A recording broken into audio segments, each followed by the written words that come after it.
Hai guys, selamat datang kembali di channel Oyen GG. Di video kali ini kita akan melanjutkan cerita Donghua, Battle Truck Devon. Ayo langsung aja ke alurnya. Kekuatan. Tampaknya Anda telah memperoleh kekuatan yang Anda inginkan. Tetapi ketika Anda masuk ke sini, bukankah saya sudah memberitahu Anda? Anda tidak bisa keluar sama sekali. Sosok itu bergumam, dan begitu kata-kata itu keluar, Xiaoyan terdiam di tempat. Jiuying dengan sengaja menjebaknya. Terlepas dari keberadaan kuno di sini, ketidakmampuan untuk meninggalkan tempat ini adalah kunci sebenarnya. Aku tidak tahu apakah senior tidak bisa keluar setelah masuk ke sini. Xiaoyan mengatupkan kedua tangannya, meragukan hatinya. Jiuying berkata bahwa dia memiliki 6 klon yang memasuki tempat ini. Tetapi avatar memutuskan koneksi. Mungkinkah orang ini salah satu klon Jiuying? Sosok itu menggelengkan kepalanya dan tidak memilih untuk menjawab pertanyaan Xiaoyan, dan tidak menjawab sama saja dengan menyetujui. Mata Xiaoyan langsung menyipit dan dia berkata dengan setengah tersenyum, "Nama orang yang membawaku ke sini adalah Jiuying. Aku ingin tahu apakah senior mengenalnya." Xiaoyan bertanya ragu-ragu. Dan ketika dia mendengar nama Jiuying, sosok orang itu membeku dan tak terkendali. Seperti yang diharapkan Xiaoyan, menilai dari reaksi orang ini dapat disimpulkan bahwa dia pasti salah satu klon Jiuying. Begitu avatar dipisahkan dari dewa, dan setelah kebijaksanaan spiritualnya sendiri lahir, maka dewa adalah ancaman terbesar bagi avatar. Karena begitu dewa terhubung kembali, kebijaksanaan spiritual yang dihasilkannya akan langsung terhapus. Tidak peduli tingkat apa yang telah kamu kembangkan di sini, kamu pada akhirnya akan binasa dengan berlalunya waktu. Jadi semuanya palsu. Sosok itu berkata pada dirinya sendiri, seolah-olah dia belum pernah mendengar apa yang dikatakan Xiaoyan. Xiaoyan mencibir menurut pendapatnya. Orang ini hanya berpura-pura tenang. Jadi, apakah Anda salah satu klon dari Jiuying? Xiaoyan tidak berhenti di situ, tetapi mengeluarkan 8 penguasa berat Suan di belakangnya dan menatap orang ini dengan dingin. Sosoknya sedikit bergetar, dan dia terus mengotak-atik pegunungan. Jika ribuan gunung ini semuanya dilakukan olehnya, saya khawatir dia benar-benar tidak menipu Xiaoyan. Tidak ada jalan keluar di sini. Tentu saja, ada juga kemungkinan mereka tahu bahwa Jiuying ada di luar. Dan jika mereka pergi dari sini, Jiuying pasti akan membawa mereka kembali ke avatar mereka. Daripada keluar dan dimusnahkan dari keinginan mereka, lebih baik hidup nyaman di sini tanpa peduli waktu. Apakah dia mengirimmu ke sini? Sosok itu menoleh sedikit untuk pertama kalinya, dan bertanya itu adalah wajah yang tampan, lembut terlihat seperti seorang sarjana. Jadi Anda takut pada Jiuying? Jadi Anda tidak pergi dari sini? Xiaoyan bertanya, memegang 8 penguasa berat Suan. Jika Anda ingin melakukan sesuatu, Anda dapat membunuh saya kapan saja.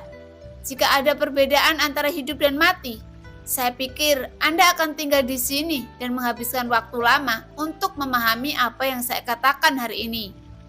Xiaoyan tidak merasakan niat membunuh. Xiaoyan sedikit mengernyit, dan setelah berkonsentrasi beberapa saat, Xiaoyan menyisipkan kembali 8 penguasa berat Suan di belakangnya. Bukankah Anda tiruan dari Jiuying? Xiaoyan merasa bingung. Di antara kata-kata, Xiaoyan mengerti bahwa identitas orang ini tidak sederhana, dan dia jelas bukan tiruan dari Jiuying. Tidak masalah. Jika masalah apakah itu benar atau tidak, tetapi kamu merusak gunungku. Kamu harus membayarnya. Sosok itu bergumam. Xiaoyan menggaruk kepalanya karena malu dan tersenyum. Puncak gunung ini ditumpuk oleh orang ini dengan potongan-potongan batu dan tanah. Dan itu semua adalah pencapaiannya. Jiuying juga pintar. Dia mengirim beberapa avatar sebelumnya, dan lelaki tua ini mengubur mereka tanpa kerumitan. Lanjut sosok itu, menumpuk puncak gunung dengan tidak tergesa-gesa. Itu hanya puncak gunung beberapa tahun. Ribuan gunung ini menunjukkan bahwa dia telah berada di sini selama ribuan tahun. Hati Xiaoyan terkejut ketika mendengar kata-kata itu. Justru karena Xiaoyan tidak bisa merasakan fluktuasi auranya sekarang, Xiaoyan tidak bisa merasakan perubahan emosional di pihak lain. Apapun kekuatannya, berdasarkan ini saja dapat disimpulkan bahwa identitasnya tidak boleh sederhana. Senior, apakah Anda ingin menguburku juga? Setelah jeda, Xiaoyan mau tidak mau bertanya. Jangan khawatir, aku masih punya banyak mayat untuk dikuburkan. Adapun kamu, itu nanti. Tentu saja, jika Anda ingin hidup, Anda dapat membayar saya kembali sebanyak gunung yang Anda hancurkan sebelumnya. Sosoknya tidak keras, berkata tanpa melambat. Nada acuh tak acuh ini membuat Xiaoyan merasa sangat cemas. Setelah selesai berbicara, sosok itu melambaikan tangannya dan tumpukan mayat muncul di tanah di depan Xiaoyan. Ketika Xiaoyan melihat mayat-mayat ini, tiba-tiba pupil matanya menyusut. Karena mayat-mayat ini tidak asing bagi Xiaoyan. Mereka muncul begitu saja dari gunung dilenyapkan oleh Xiaoyan. Menghancurkan total 11 gunung saya. Kata sosok itu, Xiaoyan melihat mayat-mayat ini, lalu melirik sosok itu.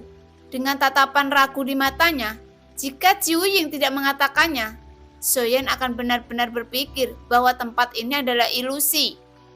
Tapi karena Jiuying mengatakannya, maka tempat ini pasti bukan ilusi. Tapi semua yang muncul di sini terlalu misterius untuk Xiaoyan. Dan bahkan lebih sulit untuk memahami arti dari sosok itu saat ini. Setelah ragu beberapa saat, Xiaoyan memilih untuk mengikutinya dan mulai mengubur mayat satu persatu seperti sosoknya. Hal-hal seperti memindahkan gunung dan laut, belum lagi tahap pertarungan dewa. Saat melawan dewa pertempuran dan makhluk abadi, dapat dilakukan dengan satu gerakan. Xiaoyan melambaikan tangannya, dan batu serta tanah yang tak terhitung jumlahnya naik ke langit. Kemudian, mereka semua menuju mayat untuk mengubur mereka. Xiaoyan menghabiskan waktu kurang dari setengah hari, dan 11 puncak gunung keluar bersamaan. Tapi, saat Xiaoyan hendak melihat sosok itu, sebelum dia bisa berbicara, dia melihat 11 puncak gunung yang telah dia padatkan runtuh. Asap dan debu naik kemana-mana. Xiaoyan sedikit mengernyit dan menghabiskan waktu lagi untuk memulihkan puncak gunung yang runtuh. Tapi kali ini masih sama, hampir tidak bisa bertahan lama dan runtuh lagi. Xiaoyan langsung mengerutkan kening saat melihat ini dan menolak untuk melihat puncak gunung yang ditumpuk oleh sosok itu. Tapi dia tidak melakukannya. Tidak melihat sesuatu yang aneh. Ada juga banyak batu dan bentuk tanah. Ketiga kalinya, keempat kalinya, Xiaoyan terus mencoba. Tapi bagaimanapun juga, gunung itu tetap runtuh. Xiaoyan berpikir keras.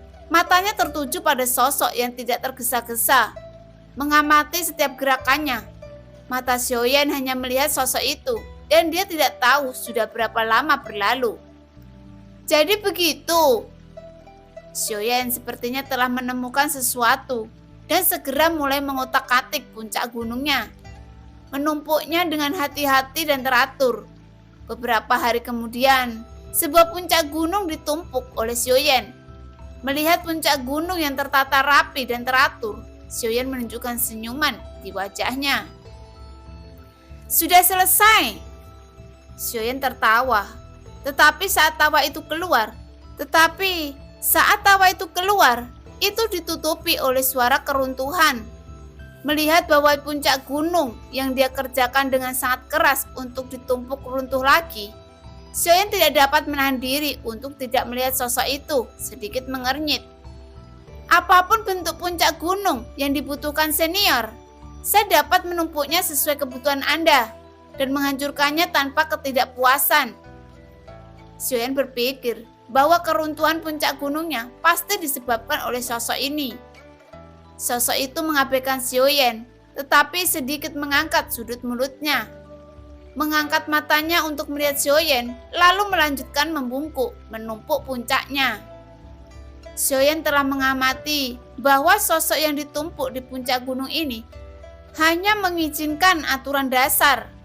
Batu-batu besar ada di bawah, dan kerikil ada di atas dari sudut pandang Xiaoyan. Sepertinya tidak ada yang istimewa tentang itu. Xiaoyan sedikit mengernyit, melihat reaksi dan penampilan sosok itu. Sepertinya puncak gunungnya bukanlah yang dia lakukan. Jika bukan karena sosok yang menghancurkan puncak gunungnya, kemungkinan besar Xiaoyan sendiri tidak mengerti dengan jelas. "Senior, tolong beri aku saran." Xiaoyan melangkah maju dan mengatupkan kedua lengannya. Puncak gunung ini membuat Xiaoyan merasa bingung, dan dia tidak tahu bagaimana sosok itu melakukannya. Apakah ada aturan, tapi tidak ada tanda dari kesalahan. Tetapi sosok itu tidak memperhatikan pertanyaan Xiaoyan, tetapi terus menumpuk puncak gunungnya sendiri. Xiaoyan tidak terburu-buru, tetapi memilih untuk duduk bersila. Diam-diam melihat sosok itu bergerak perlahan. Sedikit puncak gunung menumpuk. "Apakah kamu percaya pada aturan?" Sosok itu tiba-tiba berbicara, dan Xiaoyan tertegun ketika mendengar kata-kata itu, dengan ekspresi bingung di wajahnya. "Aturan? Tentu saja aku percaya. Apakah reinkarnasi diperhitungkan?" kata Xiaoyan setelah berpikir sejenak. Sosok itu menggelengkan kepalanya dan segera berkata, "Samsara bukan lingkaran, itu selalu garis lurus. Kamu percaya pada aturan, jadi kamu tidak bisa menumpuk gunung ini dalam hidupmu. Jika tidak ada aturan, bagaimana bisa persegi?" Xiaoyan sedikit mengernyit tanpa memikirkannya. Sosok itu tersenyum, tapi tetap diam, tanpa menjawab Xiaoyan, yang membuat Xiaoyan sedikit mengernyit dan berpikir lagi. Apakah benar-benar tidak perlu mempertanyakan pertanyaan yang belum pernah dipertanyakan? Melihat sosok itu memegang batu kecil dan meletakkannya di atas batu besar, itu tidak terpengaruh pada struktur gunung. Tetapi sosok itu menunjukkan ekspresi sangat puas di wajahnya. Ketika Xiaoyan melihat ini, dia langsung menyadarinya. Matanya berkedip-kedip dengan cemerlang. "Terima kasih senior atas pencerahannya." Xiaoyan segera berdiri, menggenggam tangannya dan mengepalkan sosok itu. Dan segera Xiaoyan mulai menumpuk gunung lagi. Kali ini kecepatan Xiaoyan melambat. Batu dan tanah membentuk gunung, dan setiap pikiran membentuk hati manusia. Gunung terus terbentuk saat Xiaoyan memegang batu. Xiaoyan memiliki senyum di wajahnya karena gunung ini dari benua Dogi, gunung Warcraft yang paling diingat Xiaoyan. Ketika Xiaoyan meletakkan batu terakhir, Xiaoyan membutuhkan waktu 1 tahun untuk menyelesaikan penumpukan gunung ini di mata orang luar. Ini adalah gunung tanpa aturan, tetapi di mata Xiaoyan, ini adalah gunung miliknya, kampung halamannya. Kali ini gunung itu tidak runtuh, dan sosok itu menatap Xiaoyan dengan senyum di wajahnya. Saat puncak gunung menumpuk, Xiaoyan hanya merasakan ledakan kekuatan yang tiba-tiba di tubuhnya, dan lautan Qi dan bintang asal mulai melonjak dengan liar tanpa peringatan. Xiaoyan yang sudah lama tidak menembus puncak dewa pertarungan bintang 7, awalnya dia berpikir bahwa sumber energi latar belakang tidak akan membaik dalam waktu singkat. Tapi Xiaoyan sangat terkejut dengan kemunculan tiba-tiba kekuatan ini. Kecepatannya sangat cepat pada awalnya, tetapi lambat laun melambat. Sumber Qi dan bintang terus memadat. Meskipun kecepatannya tidak cepat, mereka tidak dikendalikan oleh Xiaoyan, dan mereka terus memadat di tubuh Xiaoyan. Meskipun kecepatannya tidak cepat, tetapi tidak ada tanda berhenti dan mengering. Sesaat kemudian, mata Xiaoyan bersinar terang. merasakan kondensasi terus-menerus di tubuhnya, menyebabkan ki asal Xiaoyan meningkat lagi sebesar 10 juta, dan totalnya mencapai 90 juta dalam sekejap mata. Dia selangkah lebih dekat ke dewa pertarungan bintang 8. Mata Xiaoyan sedikit menyipit dan dia menghela nafas panjang. Apakah ini roh dunia? Gumam Xiaoyan. Dengan kegembiraan yang tak dapat disembunyikan di wajahnya, gelombang kekuatan yang tiba-tiba ini membuat Xiaoyan merasakan semangat dunia yang dikatakan permaisuri. Itu benar. Dia benar-benar memperoleh energi dunia dari 33 alam. Dibandingkan dengan 9 bayi, dia memiliki pemahaman yang lebih. Lagi pula, orang barbar adalah orang barbar. Sosok itu sedikit mengangguk, sepertinya mengungkapkan penghargaannya kepada Xiaoyan. Xiaoyan mengatupkan kedua tangannya dan segera melanjutkan menumpuk gunung. Yang kedua, gunung ketiga, terus ditumpuk oleh Xiaoyan. Kecepatan Xiaoyan tidak cepat, tetapi setiap gunung adalah gunung yang paling dalam dari ingatan Xiaoyan. Penampilannya bahkan lebih berbeda dan bahkan membuat sosok di ujung jauh melihat ke gunung yang menjadi milik ingatan Xiaoyan. Dan dia tampaknya sangat tertarik dengan gunung Xiaoyan. Apa yang kamu pahami itu biasa, tapi kamu memiliki terlalu banyak kenangan duniawi di hatimu. Inilah yang ingin Anda cari dari kekuatan tertinggi. Justru sebaliknya. Sosok itu berbicara dengan lembut. Pipinya yang hangat tampak seperti sarjana biasa. Tidak ada fluktuasi di tubuhnya, tetapi setiap kata yang dia ucapkan mengandung kekuatan yang tak terbayangkan. Hanya Xiaoyan yang bisa merasakannya. Senior, apakah Anda ingin mengatakan saya tidak bisa menggambar lingkaran ini? Xiaoyan mengangkat kepalanya untuk melihat sosok yang berdiri dengan tenang di kejauhan dan bertanya. Anda harus memahami antara keuntungan dan kerugian. Sosok itu menggelengkan kepalanya dan terus berbicara perlahan. Xiaoyan berpikir, terima kasih atas bimbinganmu, senior. Aku sudah menyadarinya di dalam hatiku. Xiaoyan mengangguk lagi.